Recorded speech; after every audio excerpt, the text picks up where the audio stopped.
Քրեական վարույթը նախաձեռնվել է դահլիճում ներկա արտադրության նկատմամբ, բացառապես այն պատճառով, որ վերջիններս ունեցել են քաղաքական հայացքներ եւ դրանք փորձել են արտահայտել խաղաղ անհնազանդության ակցիաների եւ ոչ բռնի պայքարի կանոններով։ Քրեական վարույթը նախաձեռնվել է, որպեսզի ապօրինի գործիքակազմով խոչընդոտ հանդիսանա Հայաստանի Հանրապետության իրավ քաղաքացիների համար իրենց սահմանադրությամբ երաշխավորված իրավունքների իրացման ճանապարհը։ Քրեական վարույթը նախաձեռնվել է ի թիվս լուսների,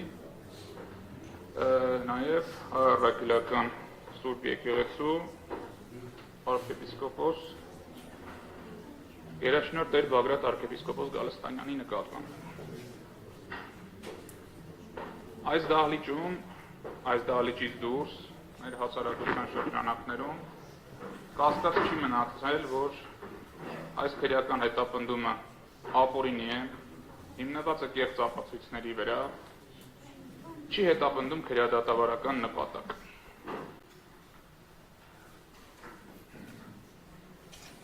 Այս գործը ունի համաձայն մարդու իրավունքների Եվրոպական դատարանի 18-րդ հոդվածի այլ քողարկված նպատակ։ Քողարկված նպատակը քաղաքական շարժառիթն է խոչընդոտելու բոլոր այն մարդկանց, ովքեր կարող են իրենց արդար ձայնը բարձրացնել այս կամ այն հարցի վերաբերյալ, ընդ որում կարևորագույն հարցերի վերաբերյալ։ Հայ ժողովրդի արժանապատվությունն է, առաքելական Սուրբ Եկեղեցու պաշտպանությունն է։ Քրեական վարույթը նախաձեռնվել է այն ժամանակահատվածում, երբ որ հետագայում արդեն տեսանք եւ հասկացանք, նախապատրաստվում էր, կազմակերպվում էր առաքելական եկեղեցու դեմ այն արշավը, որի ականատեսն ենք դարձել այսօր, եւ այս գործը հարուցելու ստորագրությունը դրած քննիչը, այնուհետև մեղադրանքները հաստատած դատախազները իրենք են սկսել այս ողջ գործընթացը եւ իրենք, եթե չասեմ ամբողջությամբ, մեծ բաժնով պատասխանատու են բոլոր այն գործողությունների դեմ, որ այսօր ապօրինաբար տեղի ունենում հայ առաքելական եկեղեցու նկատմամբ։ Շարժառիթը եղել է ինչպես քաղաքական գործընթացներից հստակորեն մեկուսացումը, այնպես էլ շարժառիթը եղել է առաքելական եկեղեցու ներսում կշիռ ունեցող հոգևորականի մեկուսացումը, որպեսզի դյուրին դարձվի այս արշավը եկեղեցու նկատմամբ։ Կա մեկ լուծում այս իրավիճակում ճիշտ գտնվելու համար։ Ըստ արտիս նկատմամբ խափանամիջոց չպետք է ընտրված լինի։ Քանի որ ի սկզբանե այս հետապնդումը եղել է ապօրինի, նշված է շարժառիթներով, խափանման միջոցը չունի որևէ իրավական հիմք, այն պետք է գոյություն չունենա։ Դուք ունեք հնարավորություն դատավարության այս փուլում որոշակի սահմանափակ հնարավորություն, չէ՞։ Կատարել գործողություններ ձեր լիազորություններից ելնող, որով մասնակի որոշ չափով կարող եք մեղմել բոլոր ապօրինությունները, որոնք սկիզբ են առել նախ 2025 թվականի մարտի 18-ին քրեական վարույթի նախաձեռնումով, ապա եւ հունիսի 25-ին անձանց ձերբակալություններով, այնուհետև մեղադրանքների առաջադրումով։ Դա բավականին դժվար որոշում է հաշվի առնելով մեր իրողությունները այսօրվա, բայց դա միակ ճիշտ որոշումն է։ Ցանկացած այլ տեսակի որոշում շարունակում է եւ ապօրինաբար խախտել ինվեստորի իրավունքները եւ շարունակում է բաց թողնել այն դաշտը, որի պայմաններում իրավապահ եւ դատական համակարգը պատրաստ է իրավաբանության ցանկացած աղճատման ոտնահարման, եթե դա պահանջում է քաղաքական շահը։ Ուստի դուք կարող եք դերակատարություն ունենալ ինչպես վստահորդիս իրավունքների պաշտպանության հարցում, այնպես էլ առհասարակ այդ արգելակը սխմեք դատական համակարգի այս աստիճանի գահավիժումը կանգնեցնելու ուղղությամբ։ Դրա համար դուք ունեք բավարար իրավական հիմքեր։ Հիմա արդեն անդրադառնանք այն հարցերին, ինչը ենթադրվում է խափանման միջոցի հարցի քննարկման բուն ընթացքին։ Հանրային մեղադրողները ինչպես առաջին դատական նիստին, այնպես էլ հաջորդի հայտարարություններ կատարեցին, ընդհանրական արտահայտություններ, առանց գործի որևէ տվյալի վրա հղում կատարելու, առանց պատշաճ մեղադրանքի, առանց խափանման միջոցի հիմքերի որևէ ռեալ պարզաբանման։ Նշվեց, որ վերաքննիչ դատարանը էականորեն նվազ է համարել եւ իր դատական ակտում այլևս չի կիրառել այդ հիմքը, թողնելով միայն գործի միջամտելու հարցը, բայց իրականում այդ խնդրին ես շատ չեմ ուզում անդրադառնալ, որովհետև բազմիցս անդրադարձել եմ, ես ընդհանրապես առանձին պնդումներ եմ անելու, որի վերաբերյալ պատասխան եւ պատճառաբանությունները ակնկալելու եմ տեսնել ձեր դատական ակտում։ Նախ պետք է անդրադառնանք կալանքի պայմաններին։ Ինչպես այս գործով առաջին օրը մեղադրանք առաջադրելու պահից եւ այդ փաստաթուղթը ձեր ձեռքի տակ կա, մենք բարձրաձայնել ենք հարցեր քննիչին, որ այս մեղադրանքը բարձ չի եւ բարձրաբանման կարիք ունի, այնպես էլ գործի քննության 6 ամիսների ընթացքում այդ բարձրաբանումները չենք ստացել, ինչպես մեղադրանքի կողմից, այնպես էլ հրապարակային հայտարարություններ կատարող նախաքննական մարմնի կողմից եւ համոզմունք ունեմ, որ մենք այդ բարձրաբանումները չենք կարող ստանալ, ոչ թե նրա համար, որ մենք այդ ունակությունը չունենք, այլ որ բարձրաբանում տվողներ այդ ունակությունը չունեն, ակնհայտ ապօրինի լղոզված մեղադրանքում որևէ իրավական տարր մատնանշելու։ Անդրադառնալով խափանման միջոցի պայմաններից, մեղադրանքի առկայությունը, Վճռաբեկ դատարանը, Մարդու իրավունքների եվրոպական դատարանը, բազմաթիվ նախադեպերով չթվարկեմ ձեր ձեռքի տակ եղած վարույթների նյութերում, մեր բողոքներում բազմաթիվ նշումներ կան այդ դատական ակտերի, ներկայացրել է, որ անձին ներկայացված մեղադրանքը պետք է լինի հստակ, պարզաբանված։ Սա կարևոր է նաև հետագայում, որ անդրադառնանք հիմքերին, նաև այդ տեսանկյունից։ Ինչի որովհետև 18 անձի վերաբերյալ մեղադրանքը ունի բացարձակապես նույն տեքստը։ Ընդամենը յուրաքանչյուրին հանձնված փաստաթղթում մկեցված է իր անունը։ Այդպիսի պայմաններում պնդում հնչեց, որ օրինակ մեղադրանքի կողմը գտնում է կամ դատարանը նախկինում գտել է, որ ինվեստորը ունի առանցքային եւ առանձնագի դերակատարում։ Նաև որ այդ մեղադրանքների շարադրանքը նույնն է։ Մենք ոնց ենք կարող վերհանենք որևէ մեկի որևէ տեսակի դերակատարումը այս հարցում։ Իսկ դրա տակ ոչ փաստական հիմք կա, ոչ իրավական փաստաթուղթ կա։ Ընդամենը զգայական հայտարարություն։ Որտեղ մեղադրանքի տեքստի մեջ ոնե առնվազն պետք է նշում պարունակի, որ այսինքն անձը ունեցել է էական դերակատարում։ Էլ չասեմ դասական առումով քրեական իրավունքին բնորոշ կարգավիճակների տրվումը, կազմակերպիչ, դրդիչ, օժանդակող եւ այլն։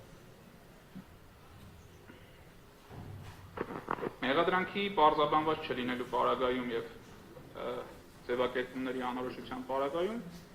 դատարանը չի կարող գնահատել, ոչ թե նրա համար, որ այս փուլում առասարակ չի կարող, այլ բովանդակորեն չի կարող գնահատել որևէ արարքի առկայություն եւ դրա հիմնավոր կասկածի առկայություն։ Որտեղ եթե նկարագրված չի անձի ենթադրյալ արարքների օբյեկտիվ կողմի գործողությունների կամ անգործության որևէ նկարագիր, դատարանը չի կարող համեմատական անցկացնել գործում առկա փաստերի, նյութերի, ապացույցների հետ, որպեսզի հասկանա ողջամտորեն կարող է դա տեղի ունեցած լինել, թե ոչ։ Առաջին հարցը դեռ ինչ է տեղի ունեցել, որ մի հատ էլ հասկանանք դա ապացուցվում է, թե ոչ։ Մեր բազում հարցադրումներին, հարցապնդումներին եւ մեղադրանքի վերաբերյալ եւ ապացույցների անհատականացման վերաբերյալ նախորդ դատական նիստերին էլ ականատես եղանք, որ մեղադրանքի կողմը որևէ տարանջատում չկատարեց եւ իրենց միջնորդության մեջ առնվազն որևէ ապացույց չեն ակնանշել, որով ասեն այս ապացույցով հաստատվում է Բագրատ arczepiskopos Գալստանյանի մեղցագրվող արարքների հանցակազմերի այսինչ ականիշի առկայություն։ Այսինքն ձեր ձեռքի տակ չկա որևէ ապացույց, որով ըստ մեղադրանքի կողմի անհատականանում է ինվեստորի կողմից որևէ արարքի կատարում, չեմ խոսում հանցանքի առկայության մասին։ Անդրադառնալով խափանման միջոցի այլ պայմանին, համաձայն Վճռաբեկ դատարանի նախադեպային որոշումներին, որոնք ներկայացվել են նախորդ քրեական դատավարության օրենսգրքի նկատմամբ, բայց ամբողջությամբ կիրառել են նաև գործող օրենսդրական կարգավորումների մեջ։ Ճիշտ քրեաիրավական որակում։ Երբ որ մենք ընթերցում ենք այն գործողությունները, որոնք վերագրված են անորոշ անձանց խմբի եւ անորոշ գործողություններ, որևէ պարագայում այդ բոլոր գործողությունները իրականում գոյություն ունեցած լինելու պարագայում, ապացուցված լինելու պարագայում, որևէ աղերս չեն կարող ունենալ այն հոդվածի հետ, որը ընտրվել է։ Իսկ ընտրվել է երկու հոդված՝ ահաբեկչության նախապատրաստություն եւ իշխանության զավթում։ Ինչ են ընտրվել այս հոդվածները, դրա պատասխանն էլ է պարզ եղել, որ ամեն մեկը, այլ կերպ չարտահայտվեմ դատական նիստերի դահլիճում, իր պարտքը համարի այս գործի վերաբերյալ որևէ արտահայտություն կատարել, քննչական կոմիտեն կոնտեքստից կտրված խմբագրական աշխատանքներ կատարի, փորձելով եւ այս դահլիճում ներկա անձանց եւ նրանց հետ որևէ կերպ փոխկապակցված եւ չփոխկապակցված ընդհանրապես կապ չունեցող անձանց քաղաքական գործիչների հանրային հասարակական գործունեություն իրականացնող անձանց վերագրի Հայաստանի Հանրապետությունում ահաբեկչության պլանավորում, այնուհետև դա թարգմանեն անգլերենով, ընդունեն դեսպանների, կոմունիկացնեն այդ ամեն ինչը, պնդեն, որ Հայաստանի Հանրապետությունում ինչ-որ մութ ուժեր պլանավորում էին կատարել ահաբեկչական ակտ։ Մինչդեռ իրականում այս գործընթացը նախկինում էլ ենք արտահայտել սրա մասին։ Բացահայտ անարգանք է ինչպես Հայաստանի Հանրապետությունում, այնպես էլ միջազգային քրեական իրավահարաբերություններում ահաբեկչության դեմ պայքարի նկատմամբ, որովհետև բազմաթիվ մասնագետներ, իրավապահ մարմնի աշխատակիցներ, օրնիվում քրտնաջան աշխատանք են կատարում իրական ահաբեկչություններ կանխելու համար, բայց մի խումբ մարդիկ որոշել են, որ այդ բավականին ծանր մեղադրանքը, հանցագործությունը եւ այդ բոլոր պայքարած մարդկանց անձանց աշխատանքը պետք է ջուրը նետեն եւ այդ ծանր մեղադրանքը քաղաքական շարժառիթներով փաթեթավորեն եւ փորձեն կրկնեն մարդկանց, ովքեր որևէ առնչություն չեն ունեցել նման գործողությունների հետ։ Նույնը վերաբերվում է իշխանության զավթման հանցակազմին։ Ես ակնկալում եմ, որ դուք դատական ակտում երկու այս պայմաններին անդրադառնալու եք։ Նախ, եթե բավարարում եք դատախազների խնդրանքը, պաշտպանման միջոց եք որոշում կիրառել, անդրադառնում եք, թե արդյոք առկա է պարզաբանված մեղադրանք, որտեղ մեզ այսօր ոչ մեկ չի պարզաբանել եւ ելի մատնանշեմ Բագրատ Սերբազանի արձակնության արձանագրության մեջ առկա է մեր հայտարարությունը, որ մեզ այս կոնկրետ հարցերի պատասխանները տվեք։ Դա չի տրվել ոչ քննչական սենյակում, ոչ Մասիս Մելքոնյան-ից Մնացական Մարտիրոսյան զույգի դատական նիստերի դահլիճում, ոչ էլ այս դատական նիստերի դահլիճում հանրային մեղադրողների կողմից։ Եթե կարիք կլինի, չնայած ձեր ձեռքի տակ այդ հարցադրումներն է կարող են բարձրաձայնել, թե ինչ հարցեր ենք տալիս քննիչին։ Եվ այո, ակնկալում եմ, որ ձեր դատական ակտում անդրադառնալու եք եւ առնվազն հիմնավորեք, որ առկա է համաձայն Վճռաբեկ դատանի նախադեպերի եւ Եվրոպական դատանի նախադեպերի հաստատած ստանդարտների առկա է որոշակի մեղադրանք։ Սա առաջին։ Երկրորդը, որ այդ մեղադրանքում շարադրված գործողությունների իրադարձությունների նկարագիրը համապատասխանում է այն իրավական գնահատականին, որի հիման վրա մեղադրանք առաջադրվել կոնկրետ հոդվածներով։ Սա նույնպես դատանի պարտականությունն է, այդ թվում այս փուլը, որովհետև եւ օրենքը եւ նախադեպային իրավունքը որևէ տարանջատում չի դնում այս երկու պայմանների առումով։ Հիմնավոր կասկածին անդրադառնանք դրա վերաբերյալ մի քիչ խառը դատական պրակտիկա ունենք։ Իսկ այս երկու պայմանների առկայությունը մշտապես պետք է մատնանշված լինեն դատական ակտերում, եթե այդպիսի դատական ակտերով որոշվում է որևէ անձի ազատություն սահմանափակել։ Անդրադառնալով հիմնավոր կասկածին, մենք ունենք դատական պրակտիկա եւ շատ հաճախ դրան հղում է կատարվում, որ այս փուլում դատարանը չի կարող հիմնավոր կասկածի հարցի անդրադառնալ, Մինչդեռ, եթե նախկինում նման դիրքորոշում կայացվել է գուցե բարի նպատակներով, այսօր այդ հնացած պրակտիկան ծառայեցվում է իչարս, փորձելով բոլոր ապօրինի քրեական վարույթներում պաշտպանության կողմից զրկեն բովանդակային հարցի քննարկման հնարավորությունից։ Այսինքն ինչ է ստացվում։ Մենք առաջադրել ենք մեղադրանք, որը կարող է լինել բացահայտ ապօրինի։ Այդ մեղադրանքի հիմքում վկայակոչել ենք փաստեր, առաջադրել ենք ծանր հոդվածով մեղադրանք, ինքնին սա բավարար է, որպեսզի անձը մտահոգություններ ունենա, որ կարող է ծանր հոդվածով դատվի, հետևաբար որևէ բովանդակային քննարկում չի կարող լինել եւ պետք է պաշտպանության կողմը լռի, որևէ առարկություն չներկայացնի, մինչեւ այդ գործի ամբողջական քննությունը կավարտվի։ Հարկելի դատարան տենց չի կարող լինել։ Առնվազն որոշակի ողջամիտ շեմով դատարանը այս հարցի քննարկումը իրականացնելիս պարտավոր է անդրադառնալ հիմնավոր կասկածի առկայությանը։ Եվ եթե որոշակի տրամաբանական շեմ դրա համար սահմանելու լինենք, առնվազն այդ շեմը չպետք է նվազ լինի, քան նախաքննության վերջի փուլում հիմնավոր կասկածի հիմքում ընկած նյութերի բովանդակությունը։ Որովհետև ինչ է ստացվում։ Նախաքննության փուլում քննիչը գործից ֆիլտրված, տեղաթուրված տվյալները, այդ թվում հայտնի կեղծված ապացույցը վերում ներկայացնում է կալանքի հարց քննարկող դատարանին։ Մի կողմ թողնեմ, որ այդ դատարանն ինքը ինքնուրույն կարող է այդ հարցին անդրադառնալ, բայց ամեն դեպքում հիմա հարցի քննարկողը դուք եք։ Եվ ստացվում է, որ ապօրինի ապացույցով անձին նախաքննության փուլում կալանավորեցին, իսկ դատարանը գործի իստեյության քննարկման ընթացքում ասում է, ես չեմ կարող անդրադառնալ հիմնավոր կասկածին։ Նույնիսկ այն պարագայում, երբ որ առերևույթ ակնհայտ է այն խնդրումը, որը դրված է այս գործի հիմքում։ Հետևաբար մենք պետք է ներկայացնենք այդ հանգամանքները եւ դատարանը նույնիսկ արկա պրակտիկայի պայմաններում ծանրակշիռ փաստարկներով հիմնավորի, թե ինչի է անհրաժեշտություն առաջացել այս փուլում լսելու քննարկելու հիմնավոր կասկածի հարցը։ Ընդ որում առաջարկը սա ոչ թե ամբողջ ծավալով մենք անդրադառնանք եւ անհարկից անդրադառնանք process-ը, այլ հիմք վերցնենք այն բոլոր տվյալները, որոնք եղել են նախաքննական վերջին կալանքի հիմքում եւ հասկանանք արդյոք դրանից հետո երբ որ գործի նյութերը տրամադրվել են պաշտպանության կողմին, պաշտպանության կողմը ձեռք է բերել եւ գործի նյութերում կարող է մատնացույց անել տվյալներ, որոնցով հերքվում է նախնական քննության ընթացքում կալանք տվող դատանին ներկայացված տեղեկատվության իսկությունը։ Օրինակ բերեմ, եւ քննչական կոմիտեն էր դրա վրա հղում կատարում եւ նույնիսկ արժանամբյանից է դրա մասին հնչում։ Ըստ քննչական կոմիտեի հրապարակային հայտարարությունների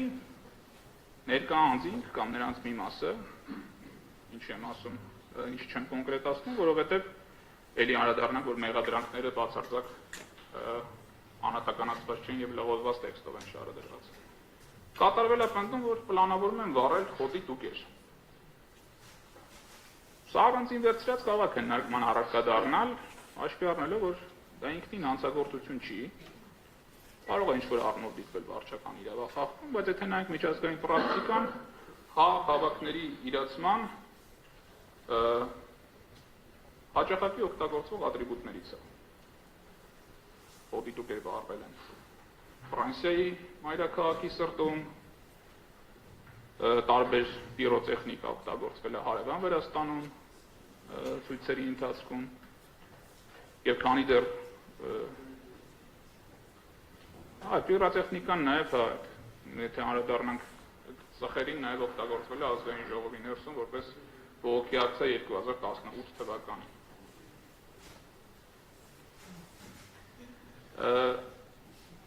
Վերադառնալով, քննչական կոմիտեն այդ հայտարարությունը կատարում է։ Դրա վերաբերյալ նյութեր դրվել է առաջին կալանքի հիմքում։ Հետագայում երբ որ ստացել ենք գործի նյութերը, ինչ ենք տեսել այդ գործի նյութերում, որ այդ խոսակցությունը, որ օրինակ վերագրվում է Բագրատ Սրբազանին, այստեղ էլ վերապահում անենք այդ ձայնագրությունների նույնականացման, վերագրվում է Բագրատ Սրբազանին ըստ քննչականի։ Դրան հաջորդող 2-3 օր հետո ձայնագրության մեջ էլի իրենց կողմից արձանագրված էլի Բագրատ Սրբազանի վերագրվող տեքստում կատարում է հայտարարություն, որ չէ քննարկել ենք, սա չենք անելու։ Առաջին ատյանի դատարանին այս տվյալը ներկայացված չի եղել։ նախաքննության ընթացքում։ Արդյոք եթե այս տվյալը բարեխղճորեն քննիչի կողմից ներկայացված լիներ, դատական ակտ ունենալու էր այդ տեսքը։ Ես խիստ կասկած ունեմ։ Բայց ապօրինաբար թաքցնելով մեղադրանքը հերքող տվյալները, ֆիլտրված սելեկտիվ ձևով ներկայացնելով առանձին հատվածներ, ինչ որ առումով դատարանի քննիչը համոզել է, որ այս տվյալները կարող են իրողություն գնել։ Նույն տանջված գնդակահարության ձայնագրությունը։ Նախաքննության ընթացքում դա ներկայացվում է եւ դրվում է խափանման միջոցի հիմքում, այն բովանդակությամբ, ինչը քննիչը եւ ԱԾ-ի աշխատակիցը նպատակահարմար են գտել արձանագրել։ Ընդ որում արձանագրությունները կազմվել են այնպես, որպեսզի հանկարծ կասկած չմնա, որ այնտեղ կարող է ինչ-որ հատված բաց կողմած լինել, չեն օգտագործել որևէ լեզվաբանական կամ իրավական տեխնիկայի կանոններ, որպեսզի ցույց տան, որ այդ հատվածը առանձնացված է եւ ամբողջական բովանդակություն չի պարունակում։ Այդ եղանակով մոլորեցնելով դատարան։ Իմիջայլոց ասեմ, որ դրա վերաբերյալ ապացույց կեղծելու եւ կեղծ ապացույց օգտագործելու վերաբերյալ արդեն երևի 1 ամիս կլինի հաղորդում ենք ներկայացրել գլխավոր դատախազությունը, որևէ պատասխան դեռ չենք ստացել։ Չսպասելով այդ պատասխանին, նաեւ 1 շաբաթ առաջ հակակոռուպցիոն կոմիտեն հաղորդում ներկայացրել հանցագործության մասին, թեև պատասխանը պետք է ստանայի 24 ժամ անց, բայց ելի որևէ պատասխան չեմ ստացել։ Առաջին ատյանի նախաքննական փուլում առաջի ատյանի խափանման միջոցի որոշումից հետո մեր ստացված նյութերով մենք պարզեցինք, որ այդ տվյալները կեղծված են։ Հիմա ինչ է ստացվում։ Դատարանը սկզբից որոշել է անձին կալանավորել կեղծ տեղեկատվության հիման վրա, բայց մենք հիմա չկարողանանք այդ հարցը բարձրացնել դատարանի առաջ եւ ասել, որ կոնկրետ այս ապացույցին պետք է ուշադրություն դարձնել հիմնավոր կասկածի հարցը գնահատելիս։ Շատ են քննարկվում եւ այս մասին մենք նախկինում շատ առարկություններ չենք ներկայացրել սպասելով համապատասխան դատավարական փուլին, քննարկվում են աստիճներով մեքենայի անիվներ ծակելու այդ կերպ ինչ-որ երթևեկություն խոչընդոտելու հնարավորությունը։ Էլի վարույթ իրականացնող մարմնի կողմից դատանից թաքցվել է դրան հաջորդող օրերի խոսակցություն, որտեղ մարդիկ քննարկում են, որ նույնիսկ մեքենայի ակ առանց ծակելու չեն իջեցնելու, չեն օդը հանելու, որպեսզի խցանում առաջանա։ Այս տվյալը ինքը հուշում է, որ մարդիկ պատրաստ չեն նույնիսկ այդպիսի sense ձևակերպել, փոքր չարաճճիություն անել, բայց այն նախորդ տվյալը, որ պատրաստվում են ինչ-որ բան անել, ընդ որում ոչ մի բան չի հայտնաբերվել, դրված է եղել նախաքննական փուլում կալանքի հիմքում։ Հիմա այս տվյալները արդյոք պետք է գնահատման արժանանան, որպես հիմնավոր կասկածի հաստատում, թե ոչ։ Ձեր նախորդ դատական ակտերում արձանագրել եք, որ դատարանը չի անդրադառնում այս փուլում հիմնավոր կասկածին, միևնույն ժամանակ համարելով հիմնավոր կասկածը առկա։ Հիմա կամ դատարանը ընդհանրապես չի հաստատել հիմնավոր կասկածը,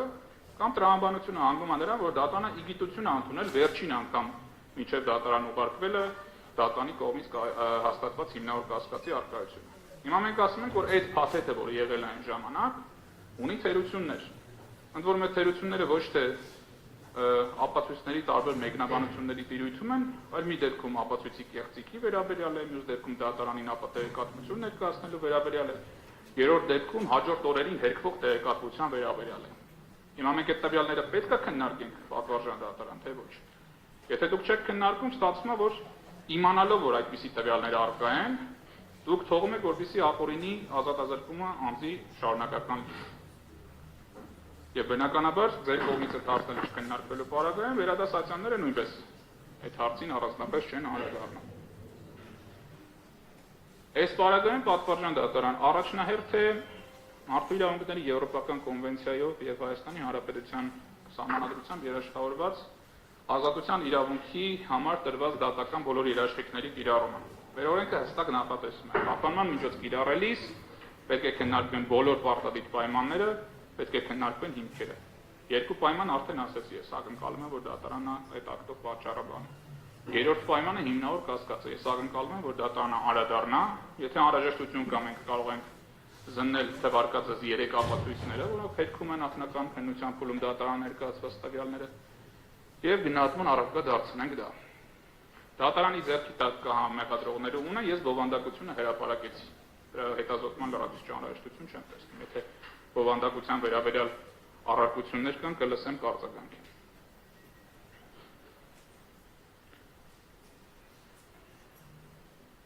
Այս բոլոր հիմքերի պայմաններում մեղադրանքի կողմը շարունակաբար եւ կրկին ստանդարտ նախադասություններով ձևակերպումներով պնդում է, որ առկա վարույթին խոչընդոտելու հնարավորություն։ Բառացի մեջ բերեմ, բավարար հիմքեր կան պարտականությունների, չէ, ներողություն, սա բառացին չէր, սա իմ միտքն էր, պարտականությունների չկատարման համար։ Որն է այդ բավարար հիմքը, բացի ենթադրական տեսական դատողությունը։ Ինչ է տեղի ունեցել մինչև այսօր, որ հանրային մեղադրողներին կամ դատարանին կարող են հիմք տապանդելու, որ որևէ, չասեմ նույնիսկ ոչ իրավաչափ, ոչ արդար միջամտություն կարող է լինի, որտեղ մենք խոսում ենք Բագրատ Սրբազանի մասին։ Մենք չենք խոսում իրավունք օրենք խախտելու, չխախտելու մասին։ Մենք խոսում ենք բարոյականության բարձր ստանդարտ ունեցող մարդու մասին։ Եվ բնականաբար պետք է հիմքերը նույնպես անդրադարձ կատարվի ըստ բովանդակության։ Որևէ պատճառաբանություն մեղադրանքի կողմից չի ներկայացվել, թե ինչու է այս կամ այն հիմքը առկա, գործի որևէ փաստական տվյալի հեղում չի կատարվել, գործը դատարան մտնելու պահից մինչև այսօր վարքագծի որևէ թերացման հեղում չի կատարվել։ Եվ տևական ժամանակահատվածում գործի քննության պարագայում, երբ որ նաև ժամանակին էլ որոշակի մեղվել է խափանման միջոցի սահմանափակումը, նաև ավելացել է շփումը, անսահմանափակ շփումը բոլոր հնարավոր անձանց հետ, կրկին այս հիմքերը նույնպես նվազել են։ Իմ վստահորդը այստեղ դիրքորոշում ունի, որ չի ակնկալում կալանքը փոխարինել տնային կալանքով, որովհետև մենք պնդում ենք, որ սա ակնհայտ անհիմն ազատազրկում է և սրա այլընտրանքը կարող է լինել բացառապես ազատության վերականգնումը ամբողջ ծավալը։ Դրա մասին վստահորդս ելույթով առանձին անդրադարձ կկատարի։ Հիմքերին նաև կրկին անդրադառնալիս էլի պետք է մատնանշեմ, որ վերաքննիչ դատարանի դատական ակտը գնահատման աստիճանի բարձր չի համարել, գնահատման արժանի աստիճանի բարձր չի գնահատել նորարար կատարելու ռիսկը համարելով այդպիսի տվյալների բացակայություն, նաև դուք էլ ձեր նախորդ դատական ակտում և վերաքննիչ դատարանը վերանայման արդյունքում արձանագրել է, որ սույն գործով